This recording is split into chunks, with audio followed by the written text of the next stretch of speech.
स्वागत है आपको एक बार फिर से मेरे YouTube चैनल पर। तो आज क्लास 12 के भौतिक विज्ञान अभ्यास 6 अभ्यास का नाम है वैद्युत चुंबकीय प्रेरण में आज हम लोग पढ़ेंगे अनयोय प्रेरण क्या है और अनयोय प्रेरण का सूत्र का निगमन क्या होगा। आज जो है इस वीडियो में बताया जाएगा। तो आप सभी विद्यार्थी एक एक जो है नियम को अच्छे से समझिएगा। जहां आपको समझ में नहीं आएगा वहां आप सभी विद्यार्थी जरूर कमेंट कीजिएगा। तो सबसे पहले ध्यान देंगे आज का जो हेडिंग रहेगा अनयोय प्रेरण। तो अनयोय प्रेरण का मतलब क्या होता है। जो ट्रांसफार्मर होते हैं उसमें दो कुंडली लगा होता है। कितने कुंडली लगा होता है? दो कुंडली लगा होता है। और जब प्राथमिक कुंडली में जब धारा परिवर्तन किया जाता है, मतलब इस कुंडली में जब धारा परिवर्तन करते हैं तो इसमें जो क्या होता है, द्वितीय कुंडली के अंदर क्या घटना घटती है, इसके बारे में ही पढ़ना है। तो कहेंगे कि जब प्राथमिक कुंडली के अंदर जो है धारा परिवर्तन किया जाता है तो ये द्वितीय कुंडली में जो है चुंबकीय फ्लक्स में क्या हो जाता है, परिवर्तन हो जाता है, जिसके द्वारा इस कुंडली मतलब द्वितीय कुंडली में जो है एक प्रेरित वैद्युत वाहक बल उत्पन्न हो जाता है, जिससे इस कुंडली से में क्या होने लगता है, धारा बहने लगता है। इस घटना को ही क्या कहते हैं, अनयोय प्रेरण कहते हैं। कितना आसान परिभाषा है, बस थोड़ा सा आप लोग चित्र में ध्यान देंगे तो परिभाषा आप खुद बना सकते हैं। तो क्या लिखेंगे, जब पास पास रखे दो कुंडलियों में, मतलब ये दो कुंडलियां जो हैं एकदम पास पास में रखा जाएगा। तो जब लिखेंगे पास पास दो कुंडलियों में, पास पास रखे दो कुंडलियों में क्या करेंगे, प्राथमिक कुंडली में, इसमें मतलब प्राथमिक कुंडली में जब धारा परिवर्तन किया जाता है तो द्वितीय कुंडली में बद्ध चुंबकीय फ्लक्स में क्या होता है, परिवर्तन हो जाता है, जिसके फलस्वरूप इस कुंडली में जो है वैद्युत धारा बहने लगता है। इस घटना को ही क्या कहते हैं, अनयोय प्रेरण कहते हैं। तो परिभाषा बहुत आसान है। तो इस परिभाषा को आप सभी विद्यार्थी अपने कॉपी में पहले नोट कर लीजिएगा, 2 बार पढ़िएगा, आपको ये परिभाषा क्या हो जाएगा, याद हो जाएगा। और यह जो अनयोय प्रेरण की जो घटना होता है वह किस में घटता है, तो याद रखिएगा ट्रांसफार्मर में यह घटना घटता है। अब अगला जो हेडिंग होगा अनयोय प्रेरण गुणांक का सूत्र का निगमन। अब अनयोय प्रेरण गुणांक का सूत्र का निगमन कैसे किया जाएगा, तो यहाँ ध्यान देंगे, यहाँ पे जो है दो कुंडली बनाया जाएगा और पहला कुंडली में अगर फेरों की संख्या देखेंगे तो पहला कुंडली में जो फेरों की संख्या रहेगा यह N1 रहेगा, और द्वितीय जो कुंडली में जो है फेरों की संख्या क्या रहेगा, N2 रहेगा, और प्राथमिक कुंडली में बहने वाली धारा क्या रहेगा, I1 रहेगा। तो यहाँ फेरों की संख्या लिख लेंगे, यहाँ N1 है और यहाँ पे क्या है, N2 है, और इसमें बहने वाली जो धारा है वो I1 है, और इसमें बहने वाली धारा क्या है, I2 है। इसके अंदर चुंबकीय फ्लक्स जो है φ1 है और इसमें चुंबकीय फ्लक्स क्या है, φ2 है। तो इतना जो है पहले माना में लिखना पड़ेगा कि माना दो कुंडली हैं और दोनों कुंडली में लिखेंगे, पहला प्राथमिक कुंडली में बहने वाली धारा I1 और फेरों की संख्या N1 और चुंबकीय फ्लक्स φ1 है। फिर लिखेंगे द्वितीय कुंडली में फेरों की संख्या N2 है और धारा जो I2 है, चुंबकीय फ्लक्स जो है φ2 है। तो यहाँ पहले माना लिख लेंगे, माना प्राथमिक कुंडली में, मतलब यह प्राथमिक मतलब पहला कुंडली, माना प्राथमिक कुंडली में बहने वाली धारा, माना प्राथमिक कुंडली में बहने वाली धारा, माना प्राथमिक कुंडली में बहने वाली धारा, तो बहने वाली धारा इसमें कितना है, तो बहने वाली धारा जो है I1 है। फिर लिखेंगे, इसमें लिखेंगे चुंबकीय फ्लक्स क्या है, तो लिखेंगे चुंबकीय फ्लक्स जो है φ1 है। चुंबकीय फ्लक्स क्या है, φ1, चुंबकीय फ्लक्स लिखेंगे यहाँ पर φ1। फिर लिखेंगे फेरों की संख्या, तो लिखेंगे यहाँ फेरों की संख्या, फेरों की संख्या कितना है, N1 है, फेरों की संख्या N1 है।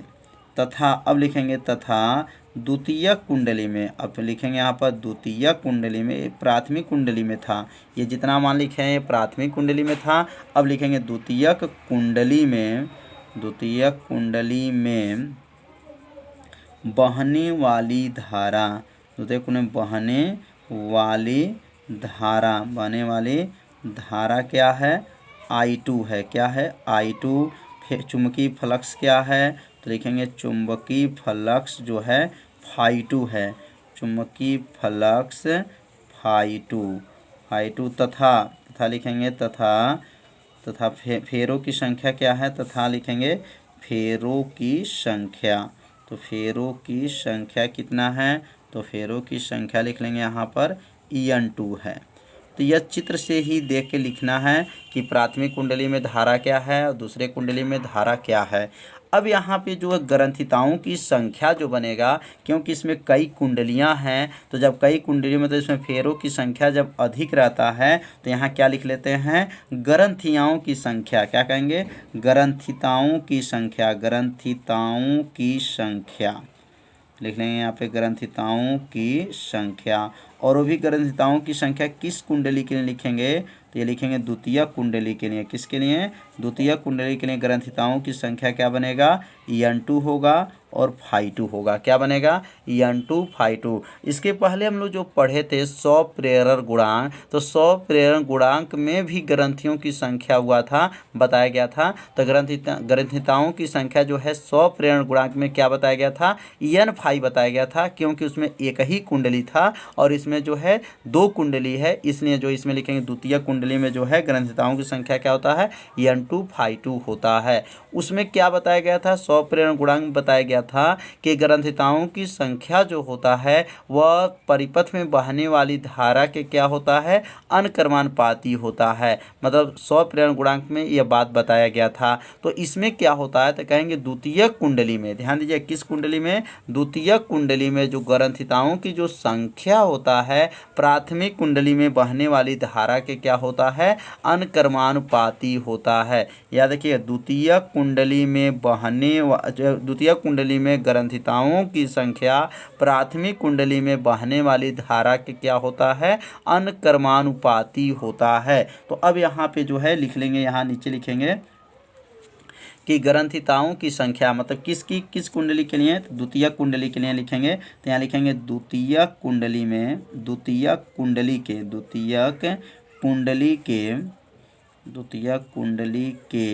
ग्रंथिताओं की संख्या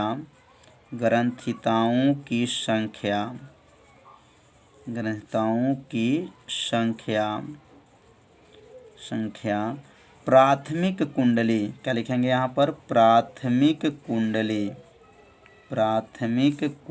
में बहने वाली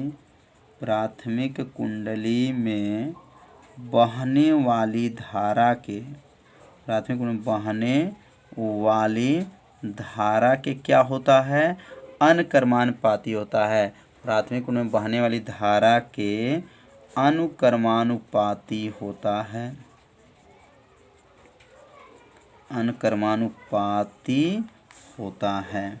तो इसका जो ये नियम को आप लोग याद रहिएगा कि अनयोः प्रेरण गुणांक में क्या बोलना है कि जो द्वितीयक कुंडली में जो ग्रंथिताओं की संख्या होता है वह प्राथमिक कुंडली में बहने वाली धारा के क्या होता है, अनुक्रमानुपाती होता है। तो यहाँ द्वितीयक कुंडली में ग्रंथिताओं की संख्या क्या है, तो En2 है और क्या है, फाई 2 है। अनुक्रमानुपाती हो जाएगा I1 का नाम क्या है, प्राथमिक कुंडली में बहने वाली धारा हो जाएगा। जब इस चिन्ह को हटाएंगे तो क्या बनेगा, En2 बनेगा, यहाँ फाई 2 बनेगा बराबर, और यहाँ हो जाएगा यम I1 हो जाएगा। क्या बन जाएगा, यम I1 हो जाएगा। अब यहाँ लिखेंगे जहाँ यम क्या है, जहाँ यम एक जो है नियतांक है, यम एक क्या है, नियतांक है, उसका नाम आप लोग याद रखिएगा, इसका नाम क्या है, अनयोः प्रेरण गुणांक है। जहाँ यम एक नियतांक है जो क्या है, अनयोः प्रेरण गुणांक है, तो लिख लेंगे यहाँ पे जो अनयोः प्रेरण गुणांक है, अनयोः प्रेरण गुणांक है। तो जहाँ यम एक नियतांक जो अनयोः प्रेरण गुणांक हो गया। अब यहाँ पे जो सूत्र आ रहा है En2 फाई 2 बराबर यम I1 है, इसको या करके यहाँ लिख सकते हैं यम I1 बराबर क्या लिख सकते हैं, En2 फाई 2। और अगर यम बराबर पूछा जाए तो यम बराबर क्या बन जाएगा, En2 हो जाएगा, फाई 2 हो जाएगा, बटा नीचे क्या चला जाएगा, I1 चला जाएगा, नीचे जो है I1 हो गया। तो यम बराबर En2 फाई 2 बटा क्या हो जाएगा, I1। समझ में आ गया होगा। यह सूत्र किसका है? तो यह जो सूत्र आ गया अनियोय प्रेरण गुणांक का सूत्र आ गया। तो अनियोय प्रेरण गुणांक का दो सूत्र है, तो एक सूत्र तो इसको पहले आप लोग नोट कर लीजिए। अभी एक और सूत्र का निगमन किया जाएगा, तो यहाँ लिखेंगे यही अनियोय प्रेरण गुणांक का क्या है? सूत्र है। अनियोय प्रेरण गुणांक का सूत्र है, यहाँ नोट कर लेंगे। सूत्र है।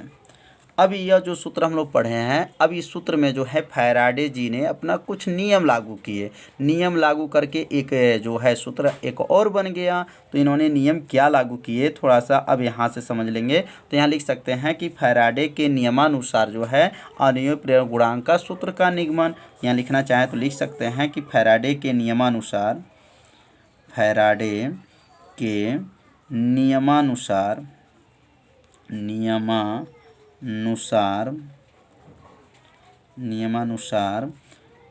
अनियोय प्रेरण गुणांक का सूत्र का निगमन, अनियोय प्रेरण गुणांक का सूत्र का निगमन,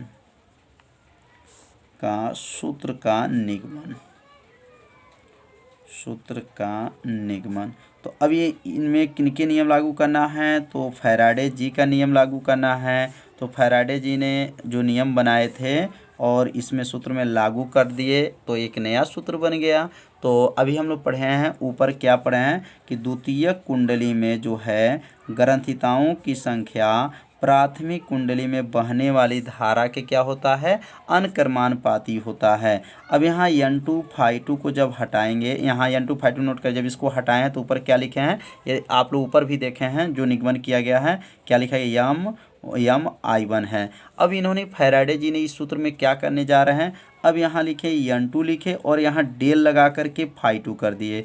इधर हम लोग क्या लिख सकते हैं? यम डेल I1 कर सकते हैं। कितना आसान है, दोनों पक्षों में क्या किए हैं? डेल ले लिए हैं। या लिख सकते हैं यहाँ पे दोनों पक्षों में डेल लेने पर, या डेल ले लिया गया। अब यहाँ लिख सकते हैं दोनों पक्षों में जो है, दोनों पक्षों में डेल टी से, किससे? डेल टी से जो है भाग करने पर, क्या करेंगे? भाग करने पर। अब यहाँ भाग कर देंगे, डेल टी से जो है भाग करेंगे तो क्या बनेगा? N2 हो जाएगा, Phi2 हो जाएगा, बटा हो जाएगा, और डेल टी से भाग कर दिए। अगला यहाँ क्या बनेगा? यम डेल I1 बटा क्या हो जाएगा? डेल टी हो जाएगा। मतलब दोनों पक्षों में ध्यान से देखिए, डेल टी से क्या कर चुके हैं? भाग कर दिए हैं। अब भाग देने के बाद से इसको ध्यान दीजिएगा, ये सूत्र बन गया। और ये सूत्र किनका सूत्र है? तो फैराडे जी का है। फैराडे के द्वितीय नियम में पढ़े होंगे, ई बराबर क्या पढ़े हैं? N पढ़े हैं, डेल फाई पढ़े हैं, बटा क्या है? डेल टी पढ़े हैं। तो आप यदि फैराडे का नियम नहीं जानते हैं तो प्लेलिस्ट में वीडियो है, वहां से जा कर के फैराडे जी का नियम आप लोग ज़रूर देख लीजिए, जिससे आपको अच्छे से यह जो सूत्र का निगमन अच्छे से समझ में आ जाएगा। तो फैराडे जी ने सूत्र क्या बनाए थे? ई बराबर N डेल फाई बटा क्या था? डेल टी था। अब यहाँ थोड़ा सा ध्यान दीजिए, N2 है, अगर यहाँ पे हम लोग 2 कर दें और ये Phi2 कर दें तो ये सूत्र किसका बन जाएगा? E2 का बन जाएगा। बस थोड़ा सा ध्यान दीजिएगा, अगर यहाँ 2 कर दें, 2 कर दें तो ये किसका सूत्र बनेगा? E2 का सूत्र बन जाएगा। और ध्यान दीजिए, संख्यात्मक के लिए यहाँ माइनस चिन्ह होता है ना, तो माइनस चिन्ह का प्रयोग नहीं करते हैं। किसके लिए? संख्यात्मक चिन्ह के लिए माइनस का प्रयोग नहीं किया जाता है। अब यहाँ पे जो यह हट जाएगा और ये सूत्र के जगह पर ये हटा करके हम लोग क्या लिख सकते हैं? E2 लिख सकते हैं। E2 बराबर क्या बन गया? यम डेल I1 बटा डेल टी बन गया। तो ये सूत्र समझ में आ गया होगा कि E2 कैसे बना है। तो E2 कहाँ से आ गया? यह जो है किनका नियम है? फैराडे जी का द्वितीय नियम है, और इन्हीं द्वितीय नियम का यहाँ प्रयोग किया गया। E2 बराबर यम डेल I1 बटा क्या हो गया? डेल टी हो गया। अब इसमें गुणा कर लेंगे, मतलब इसमें जो E2 का गुणा जो है डेल टी में कर लेंगे तो क्या बनेगा? तो यहाँ गुणा जब हो जाएगा, E2 में जब डेल टी का गुणा हो जाएगा तो क्या बन जाएगा? यम डेल I1 बराबर क्या होगा? ई डेल टी हो जाएगा, E2 डेल टी हो जाएगा। मतलब डेल टी का गुणा जो है E2 में कर दिया गया। अब यहाँ नीचे जो है किसको भेज सकते हैं? तो डेल आई जो नीचे चला जाएगा, तो E2 डेल टी बटा नीचे क्या चला गया? डेल आई जो है नीचे चला गया। तो ये जो सूत्र आ गया ये किनका सूत्र आ गया, तो यह सूत्र आया अनयोय प्रेरण गुणांक का जो है सूत्र आ गया।